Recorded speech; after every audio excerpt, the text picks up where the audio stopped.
ምን አረሽቶት እንዛ ክፍል እንደሆንሽ ቆጠርጥሬያለሁ። ግን ድምፅሽ ሲጠፋ ስጋት ያዘኝ። ስርስር አድርገው አፌን አፍነው የእንቅልፍ መድኃኒት እየሰጡ እያስተኙኝ ነበር። ይቅርታ አድርጊልኝ አለሜ እባክሽ እባክሽ። ምንም አላደረግሽኝም አልኩሽ እኮ። እሱ ግን የት ሄዳ ነው? እኔ እንጃ አላወኩም አለሜ። ግን ደግሞ ቆይ ደግመሽ እዚህ ክፍል ገቢ ነው? አይ አልገባም፣ እዛው ሆናለሁ። ከፈለገ ይግደለኝ። እሱስ እኛ እያለን ምንም አያረግሽ። አንቺ ከዚህ ስቃይ መች ዳንኩኝ ብለሽ። አይዞሽ አለሜ፣ ክፍልሽ መሆንሽ ደግሞ በጣም ጥሩ ነው። እኔም ስፈልግ አገኝሻለሁ። እስኪ እንዳልሽ ይሆናልኝ። ቆይ እኔ የምለው እንዴት ወጣሽ? ለእኔ የሚሰጠኝ መድኃኒት የሚጠጣ ውስጥ ጨመርኩበት። ደግ አደረግሽ። አሁን አይነሳም አይደል? ረጅም ሰዓት ነው የሚያስተኛው። እኔ እንጃ። ተይ እንጂ እኔ እንጃ ማትበይ እኮ። ምን እንድልሽ ፈልገሽ ነው? እሺ አለምን የት አደረጋት? ክፍሏ ናት። ክፍሏ? አዎ ክፍሏ ናት። ጥሩ። መጀመሪያ ለናቴ እናቱን መኖር ነገርኩት።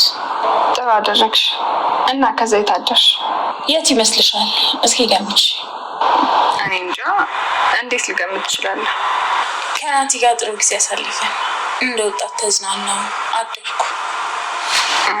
ከናቲ ጋር? አዎ ከናቲ ጋር። እንግዲህ ሰው ይስት ውጤንን ለምን እንደደብቀኝ ፈለገች? ለምንድነው እናቴ እንደሞተች ስትነግረኝ የነበረው? እንዴት ነው ለምንስ ብሎ እየጠየቀ ነበር። እና እንግዲህ ስጠይቃት ምንም የማውቀው ነገር የለውም ስትል ነበር። እንግዲህ ገሳኝ ደግሞ የትሁት ወንድሟ አባዬ መጥቶ ፊት ለፊት ማናገር ወሰነው ማለት ነው። እና ከኔ ምንድነው የምትፈልጉ? ትሰማኛለህ? ትሁት ስርዓት እንድትለቅ ፍቃድለት እባክህ ስለው በጭራሽ ኮንትራቷን ካልጨረሰች ከዛ ቤት መውጣት እንደማትችል ነገራት። ነገር ግን ቆይ ለምንድን ነው ይሄናል ግዴታ እያላት ነበር።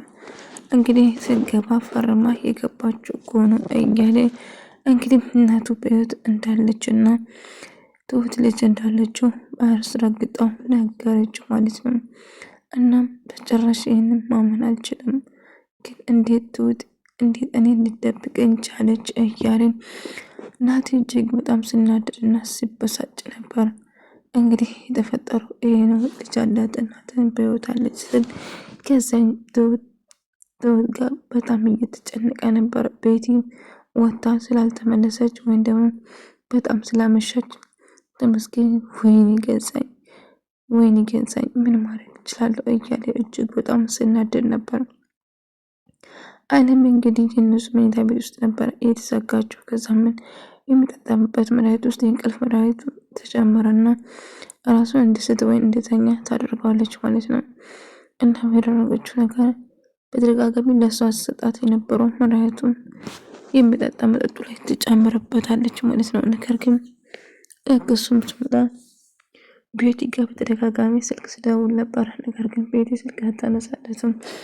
እናንተ ትሁት ጋር ሄዳ ትሁትን ታቅፎና ሰላም አፌና የእንቅልፍ መድኃኒት እየሰጡኝ ምንም እኮ እንትን ማለት አልቻልኩም፣ አፌን እያፈኑና ይህ መድኃኒት እንቅልፍ እየሰጡኝ ሲያሰቃዩኝ ነበር እያለቻት ነበር።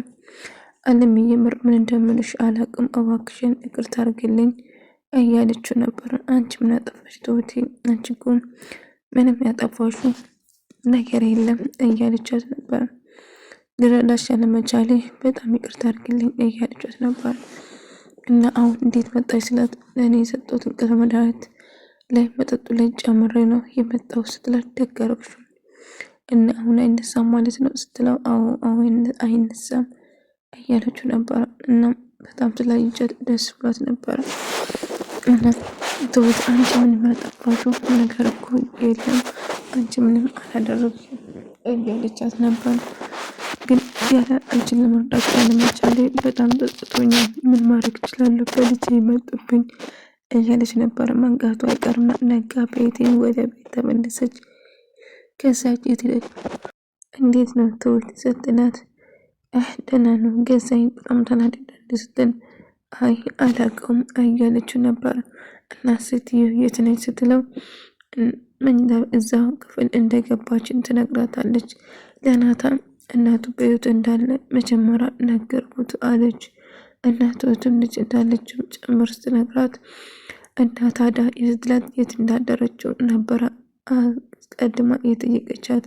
ከናቲ ጋር አብረን ጠጣን አመሸን፣ ልክ እንደወጣት ጥሩ ጊዜ አብረን አሳለፍነው እያለቻት ነበረ። ትሁት እጅግ በጣም ትናደዳለች። ምክንያቱም ናቲን በጣም ተወዶ ነበር እሷ ራሷ ማለት ነው። ነገር ግን በልጇ ስለመጡና በልጇ ስላስፈራሯት ሌላ አማራጭ አልነበራቱም ማለት ነው።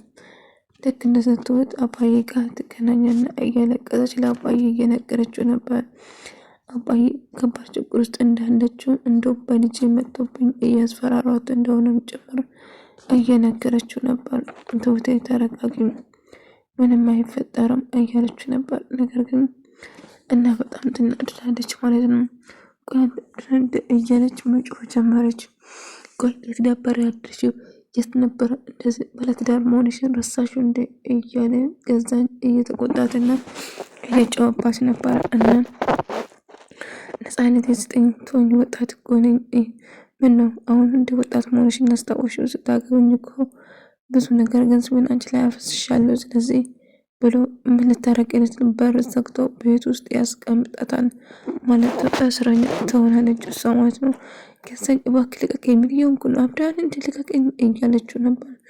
እንግዲህ አርፈሽ የማትቀመጭ ከሆነ ከዚህ ክፍል መቼም አትወጪም ብሎ በር ይዘጋበታል። ከዛ ቤቲ በጣም ትናደድና ትበሳጫለች ማለት ነው። እና አጋጣሚ ከቤት ናታ ይደውልለትና እናቱን ለማግኘት ሲፈልግ እና ማንም ቤት እንደሌለ ብሩ ዝግ እንደሆነ ትሁት ስትመለስ ብቻ ነው ልትወጣ የምትችለው እያለች ነበር። በቃ እንዴት ምናምን ስትላት እንግዲህ የተፈጠረው ነገር በጣም አስኛለሁ እያላት ነበር።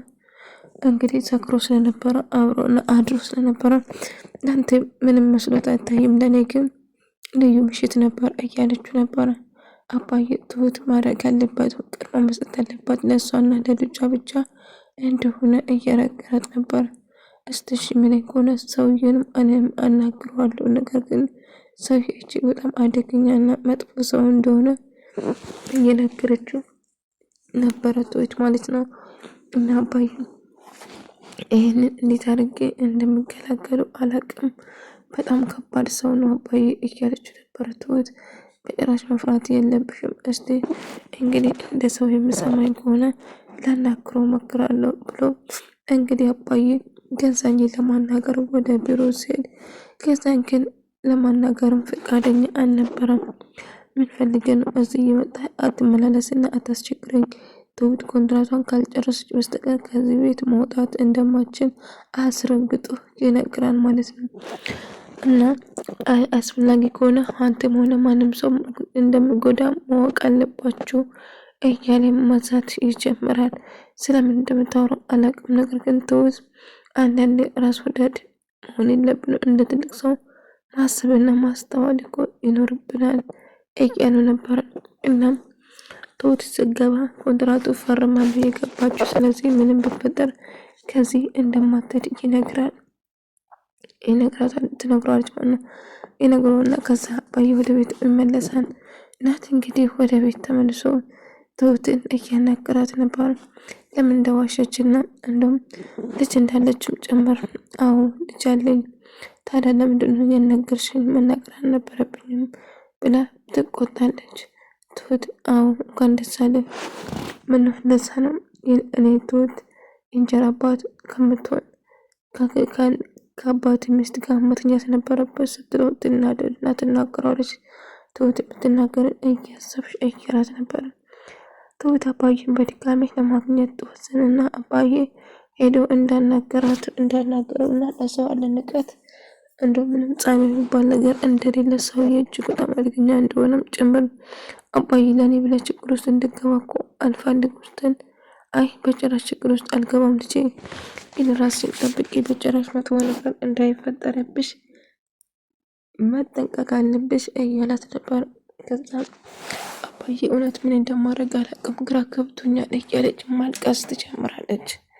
እና እንደ አጋጣሚ ከዛኝ ደግሞ አጎትሽ መጥቶ ነበር ድጋሚ ግን ወደ እኔ ቢሮ እንዳይመጣ አጎቴ መጥፎ ሰው አይደለም እና ጥል የሚሸሽ ሰው ነው እንጂ ጥል የሚፈልግ ሰው አይደለም። አጎቴ ለራሱም አያንስም አለችው። ታዲያ መርዳት ከቻለ ለምን አንቺን አልረዳሽም? እሱ የኔ ችግር ነው እንጂ በጭራሽ አለችው። እናም እዛ እያላች ያለችው ለማንኛውም እኔ ካነኩኝ ማንንም አነካም፣ ነገር ግን በጭራሽ አጠገቤ እንዲደርስ አልፈልግም፣ እንድታርቀኝ እፈልጋለሁ እያላት ነበር። እናም እሷም እሽትንና አስተዋለች። ገንዘብ እስከ መቼ ነው ልታስረኝ የምትችለው? እባክህ ወደ ራስ ተመለስ እያለችው ነበር። እኔ የሚፈልገው ነገር ካደረጉ ሌላ የሚፈልገው ነገር የለም። መጀመሪያ ይህን ሙሉ ልብስን ታወልቃለህ፣ ከዛ እኔ የሚፈልገው ነገር ታደርጋለህ፣ እጄን ይዛ በየቦታ ትዞራለህ እያለች ሽማግሌ ነው እያልሽ ነው? ምን ነው ያኔ ስታገቢኝ ሽማግሌ መሆን ትዝ አላለሽም ነበር እንዴ? አሁን ነው ትዝ አለሽ እያላት እየሳቀባት ነበር። እንግዲህ ያልኩት ግልጽ ነው፣ ሌላ ምንም ልልክ አልችልም እያለችው ነበር። እንግዲህ እሱም ደግሞ እንግዲህ አንቺ ያልሽው ነገር አይሆንም ብሎ ያወራታል። እንግዲህ ቤቲ ትወጣና ከክፍሉ ድጋሜ ትሁትን ለማናገር ትወስናለች ማለት ነው። የተፈጠረውን ነገር የነገረችው እያነስ ነበር። ምንም ቢሆን ካሁን በኋላ ናታን የራስሽ አድርገሻል፣ ናታን ካሁን በኋላ የኔ መቼም ሊሆን አይችልም እያለችው ነበር። ስለዚህ እባክሽን የምታደርጊ ነገር እየሰብሽ አድርጌ እናቱን ስጪው እያለችው ነበር። አድርጓለሁ። ስለዚህ እባክሽንና ናታን እንዳጋጣሚ ድንገት ይመጣል ማለት ነው።